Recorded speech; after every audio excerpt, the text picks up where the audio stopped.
Man, it's without sounding, without getting too sentimental, I would say that was big for me because Soul Food is actually one of my top 5 albums. And the reason it's one of my top 5 albums, when I rate music, you know, I rate it by what music means to me. You know what I mean? It might be a lot of people that disagree, but it's my opinion just like it's your opinion. When I rate music, I don't just rate it on the music.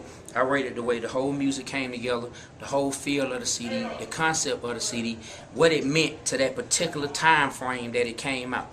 Whatever that year was, whatever that decade was, whatever they said, if it had an impact on you and your life, and it really did.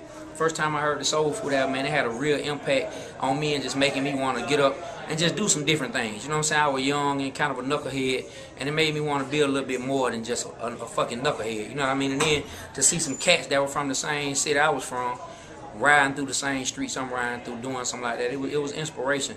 So to see them years later, after I was clearly hurt seeing them, you know what I'm saying, break up and go this way, then to see a CD where instead of 4 of them, it was 3 of them and a monkey, you know what I'm saying, not stirring up no old shit, but that was hurtful for me as a fan to see that, to see them all back on stage now, CeeLo included, Big Gip, T-Mo, Cujo Goodie on stage, still standing, like their second album was called Still Standing, up there with part of his leg had to be amputated, standing up there, you know, on a prosthetic leg, man, and being able to rock a show like all of them together, like that was A-Town, man. And the city came out, Atlanta came out proud of one of their own, some greats that we feel like should have been one of the biggest groups ever.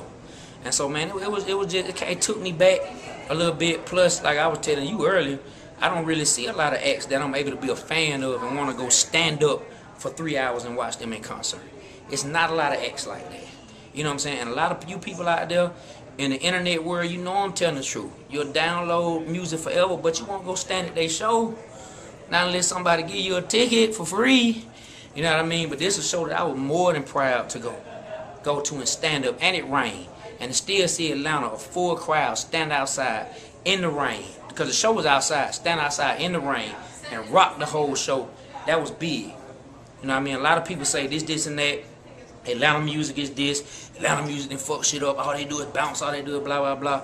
Motherfucker, please. There was a time they called us country and said we wasn't shit. And a big part of the South movement was helped to be cemented right there in the city of Atlanta from that same fucking crew, from the Dungeon family, Outkast, Goodie Mob. We helped pave some of the fucking cement you motherfuckers able to walk on right now, that I'm able to walk on, and even get a chance to put out a song that makes smoking section even give a fuck about what I'm talking about. So that was huge for me as a man, as an artist, and more important, the one thing that all of us in music strive to be, once again, and get the feeling of why we say music is going to hell, because we not this anymore, and we strive to be a fan of someone's music.